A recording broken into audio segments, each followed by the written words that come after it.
Rahmat itu artinya adalah limpahan kebaikan yang Allah berikan kepada orang yang membutuhkan.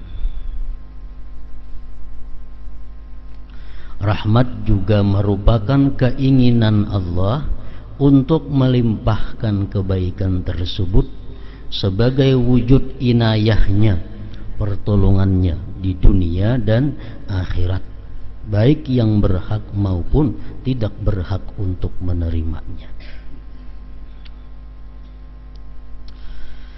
Nah, jadi kalau kita meneliti pengertian rahmat itu adalah artinya tadi limpahan kebaikan. Bukan arti rahmat itu limpahan kesenangan. Bukan artinya rahmat itu limpahan kebahagiaan. Bukan artinya rahmat itu limpahan kenikmatan. Tetapi rahmat itu adalah artinya limpahan kebaikan yang Allah berikan kepada orang yang memerlukan.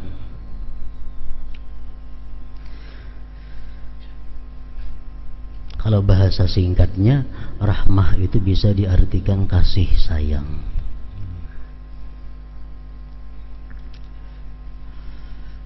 Jadi setiap sesuatu yang dinamakan rahmat Allah itu kada tentu menyenangkan. Kada tentu yang dinamakan rahmat Allah itu sesuatu kenikmatan. Banyak sesuatu yang sakit, banyak sesuatu yang pedih, tapi rahmatan, tetapi kasih sayang. Kasih sayang, rahmah dari Allah Subhanahu wa ta'ala. Contohnya, orang hidupnya sengsara,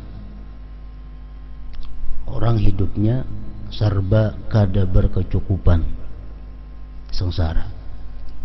Tapi di dalam ilmu Allah, orang ini kalau hidupnya sengsara demikian, dia masuk surga. Dia masuk surga. Dia rajin ibadah, taat kepada Allah. Nah, berarti kesengsaraan hidup yang diderita orang ini adalah rahmat Allah Subhanahu wa ta'ala. Kenapa? Karena itu kebaikan.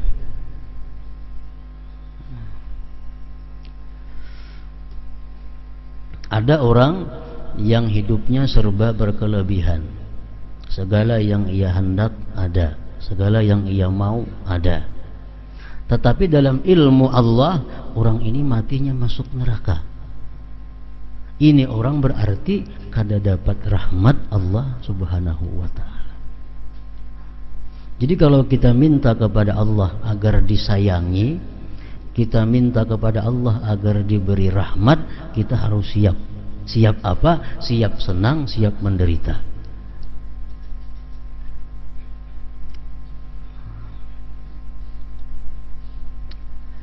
Contohnya kita sayang lawan anak kita, sayang lawan cucu kita, sayang. Ini hendak makan coklat, kita tangati. Hendak makan manis, kita rabuti. Hendak keluar rumah, kita kurung. Kenapa? Sayang. Kalau ini hendak coklat diberi, ini hendak keluar rumah diliatakan, hendak bakawan siapa diliatakan, itu ngarannya kada sayang. Kenapa? Karena berakibat buruk lawan anak ini. Kebanyakan makan coklat, kena batukan, salismaan, behingusan, awak panas. Akibatnya apa? Kada baik lawan anak. Nah, itu bukan rahmatan ngarannya. Nah, Allah Subhanahu wa ta'ala kada jauh beda antara orang tua dengan anaknya. Kada jauh beda antara Allah dengan hamba-hambanya itu.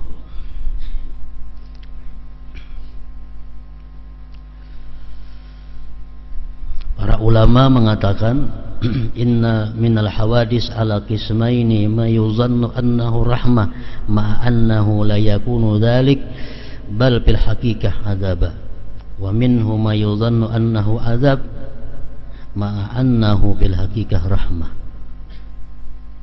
Sesuatu yang ada dalam dunia ini, ada yang disangka itu rahmah. Disangkanya itu adalah merupakan kasih sayang Allah.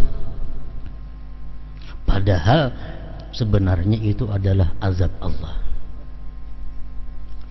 Ada sesuatu yang dikira disangka itu azab Allah, tetapi pada sebenarnya itu adalah rahmat Allah subhanahu wa ta'ala kepadanya. Nah, contohnya orang-orang yang hidupnya ini lebih banyak maksiat daripada taatnya. Orang-orang yang hidupnya lebih banyak maksiat daripada taatnya, tetapi kehidupannya makmur, sihat orangnya, kada pernah garing nang terlalu garing, kada pernah inting-inting aja. Apa yang dikehendakinya ada, dia berdoa lawan Allah Ta'ala dikabulkan Allah. Padahal hidupnya sehari-hari lebih banyak maksiat daripada taatnya. Nah, kebaikan-kebaikan, perasaannya kebaikan itu bukan rahmat dari Allah, tapi ini nanti adalah berupa azab Allah terhadapnya. Doanya dikabulkan itu hanya istidraj, lanjuran daripada Allah subhanahu wa ta'ala. Nah, kemudian orang-orang yang hidupnya taat kepada Allah, orang-orang yang hidupnya patuh kepada hukum Allah, tapi sengsara, berdoa kada kabul, berdoa kada kelihatan hasilnya. Nah, itu jangan dikatakan satu azab Allah, karena pada hakikatnya apabila orang yang taat, orang yang bakti kepada Allah itu hidupnya menderita dalam dunia ini, nanti bagiannya di akhirat sempurna diberikan Allah kepadanya, pol bagiannya. Jadi pengertian rahmat, kasih sayang, bukan berarti kesenangan, bukan berarti kebahagiaan. Tapi ada juga rahmat Allah itu kebahagiaan, memang ada, tapi jangan semuaan. Ada orang yang menurut ilmu Allah orang ini kalau dia miskin dia jadi kafir, tapi kalau dia rezekinya dimurahkan dia akan jadi orang saleh. Dimurahkan Allah rezekinya, akhirnya dia taat dengan rezekinya, dia menyumbangkan dengan rezekinya, dia bersilaturahmi dengan rezekinya, dia berzakat dengan rezekinya, jadi baik. Nah, ini rahmat sekaligus kesenangan. Memang ada sebagian yang dikehendaki oleh Allah seperti demikian. Orang ini kalau miskin bisa jadi perampok, orang ini kalau miskin bisa jadi maling, bisa menipu. Tapi kalau sugih, taat kepada Allah, nah Allah sayang kepada inya, bisa disugihkan oleh Allah. Nah, ini orang artinya rahmat sekaligus kebahagiaan dan kelapangan. Walhasil bila mana kita berdoa kepada Allah agar diberi rahmat, agar diberi kasih sayang, nah kita siap menerima. Baik kasih sayang itu kaina berupa kesenangan atau berupa kesengsaraan. Dan setiap hari kita minta kepada Allah, Rabbi ghfirli warhamni, dalam duduk antara dua sujud tuh, Rabbi ghfirli, ya Tuhan ampuni aku, warhamni, nah berikan rahmat kepadaku. Tiap hari kita minta diberikan rahmat kepada Allah. Kalau kita sihat umpamanya, kalau kita sihat kita paling-paling berzikir kepada Allah 1000 sehari. Begitu kita garing, kita berzikir 1500. Nah, garing ini rahmat lawan kita ngarannya. Garing ini rahmat lawan kita. Kenapa? Karena ada kebaikan. Pertambahan zikir kita ada kepada Allah.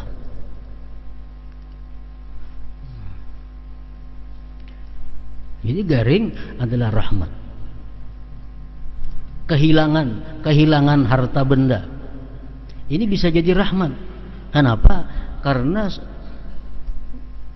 kada ada kehilangan, kada biasa sembahyang hajat, kada biasa mendatangi tuan guru, kada bisa mendatangi habaib. Begitu kehilangan, nah di mana tuan guru didatangi, beri duit, tolong doa. Ini rahmat kehilangan baginya. Kenapa? Bapak Tuhan lawan tuan guru, lawan habaib, memberikan sumbangan kepada fakir miskin supaya hartanya yang hilang itu dapat. Berarti kehilangan itu hakikatnya rahmat baginya, kebaikan. Ya hanya kada kehilangan, kada tahu-tahu lawan habaib, kada tahu-tahu lawan tuan guru, kada tahu-tahu anak yatim. Begitu kehilangan, hanya tahu, nah ada kebaikan yang ngarannya. Jadi Allah memberikan rahmat kepada manusia ini macam-macam jalannya.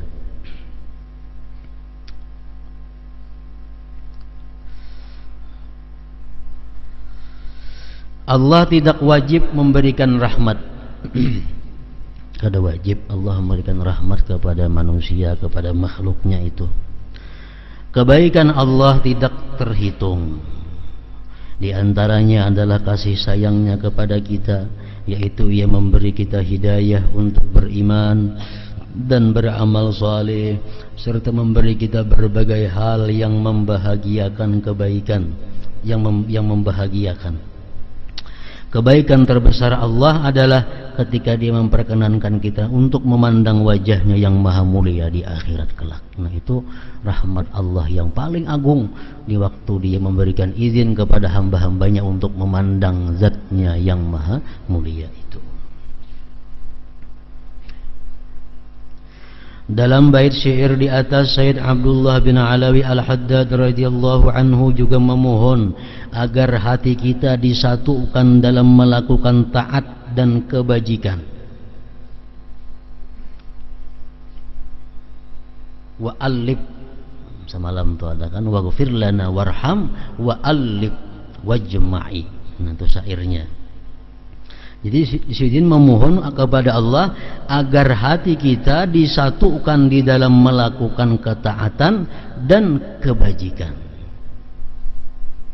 Satu hati. Ini sangat mendukung, sangat membantu jalan seseorang menuju kepada Allah Subhanahu wa taala. Dalam rumah, contohnya yang paling kecil. Di rumah ada bini, ada laki, ada anak biasanya. Sekurang-kurangnya dinamai rumah tangga ada bini, ada laki. Nah, antara laki bini ini sangat diperlukan ulfah. Ulfah itu apa artinya? Kesatuan hati dalam berbuat kebaikan. Makanya Nabi kita melajari doa.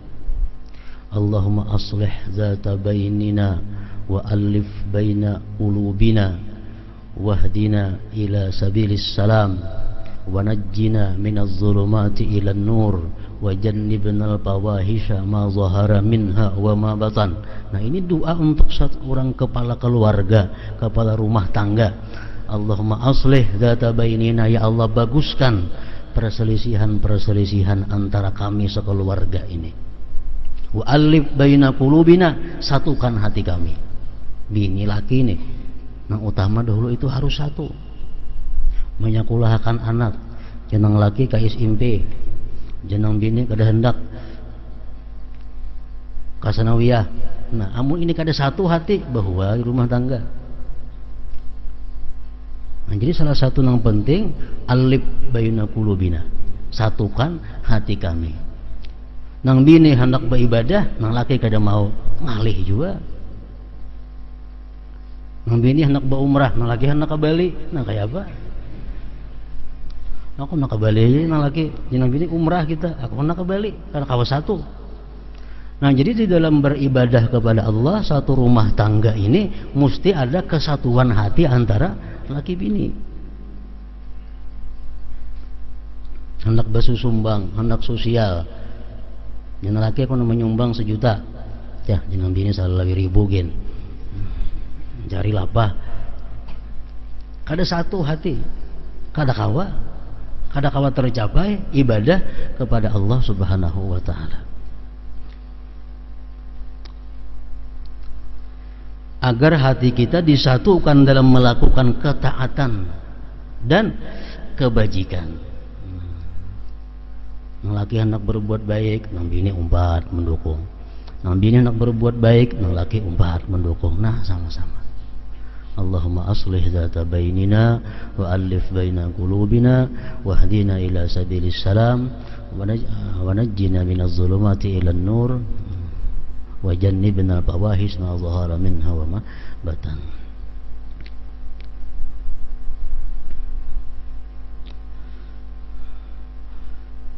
Dan kelak dapat berkumpul di sisinya di negeri kemurahannya, tempat yang penuh kebahagiaan. Itu salah satu di antara doa pengarang di dalam bait syair tersebut dahulu.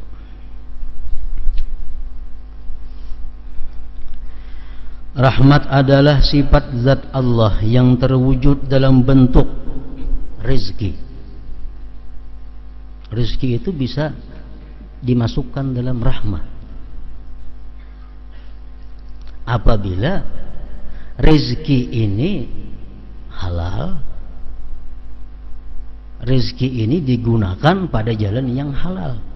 Nah, maka rezeki itu menjadi rahmat.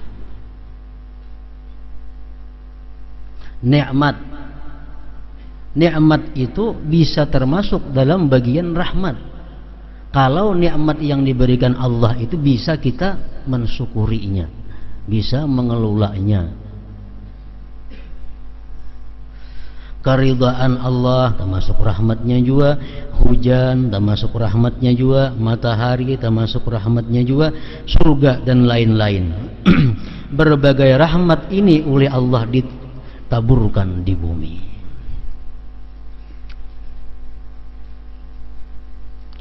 Al-Quran juga merupakan salah satu rahmat Allah, sebagaimana wahyu Allah Ta'ala, wa nazzalna 'alaikal kitaba tibyanan likulli syai' wa hudaw wa rahmah. Dan kami turunkan kepadamu Alkitab, Al-Quran artinya, untuk menjelaskan segala sesuatu dan petunjuk serta rahmah. Jadi artinya segala sesuatu yang diperlukan oleh seseorang hamba Allah itu ada jelas di dalam Al-Quran. Namun berhubung manusia ini Allah Subhanahu wa Ta'ala kadarata memberikan pahamnya, nah sebalik ada nang betamuan dalam Quran, ada nang kada. Padahal dalam Quran itu semua yang kita perlukan ada.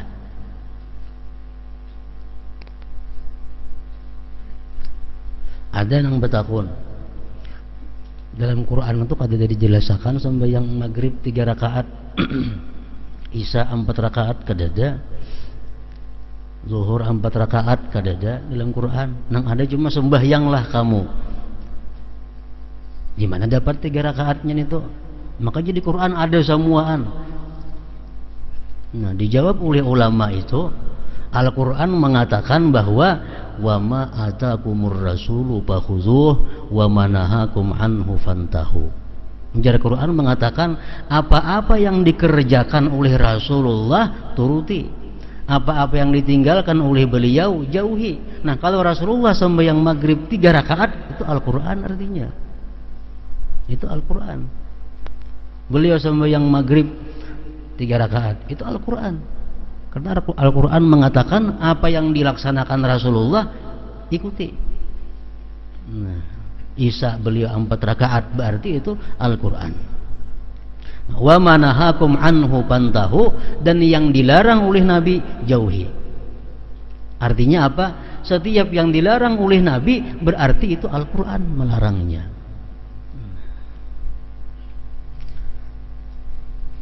Jadi 2, yang dilaksanakan Rasul ikuti, yang dilarang sidin jauhi.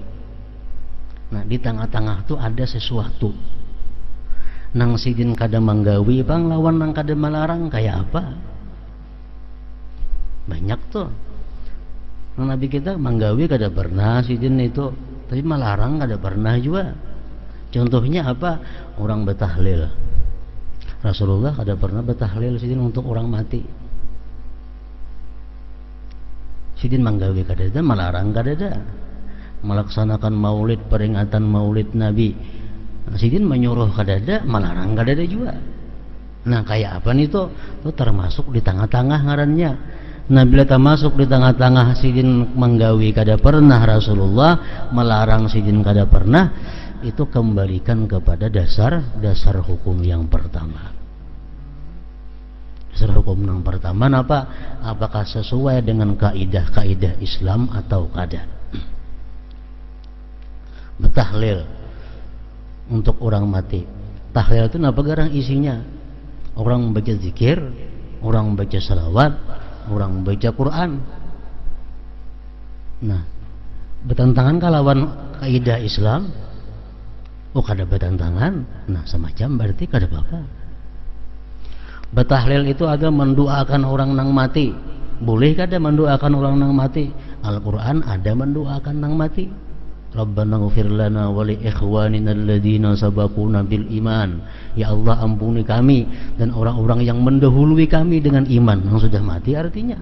Nah, jadi betahlil itu walaupun kada dilakukan oleh Rasulullah, cuma isinya tahlil dan tujuannya tahlil kada bertentangan dengan kaidah Islam. Boleh artinya itu. Maulid Nabi sama aja nih tuh. Nabi kada pernah melaksanakan maulid. Melarang kada ada juga. Bolehlah maulid nih tuh. Kita cari isinya maulid itu nang apa. Nah, maulid itu isinya misalnya mengucapkan salawat lawan Nabi. Nah, mengucapkan salawat tuh baik. Nah, maulid itu memberi makani orang baik dalam Islam. Nah, selama isinya itu kada bertentangan dengan Islam, berarti itu ngarannya baik. Bila isinya ada sebuting jua pun yang bertentangan dengan Islam, semuaan jadi kada baik. Bagaimana dalam maulid tuh 10 perkara isinya, 9 cucuk lawan Quran hadis, tapi sebuting ada nang luput, nang 9 tabakar semuaan. Tabakar semuaan. Artinya apa? Tabakar itu kada diterima lagi oleh Allah, kada diterima lagi oleh hukum, dan hukumnya pun berubah menjadi haram. Contohnya, orang maulid memberi makani orang baik, berselawat baik, mengumpul orang ke rumah baik, membesarkan memuliakan Nabi baik, tapi duitnya duit nang kada halal. Nah, semua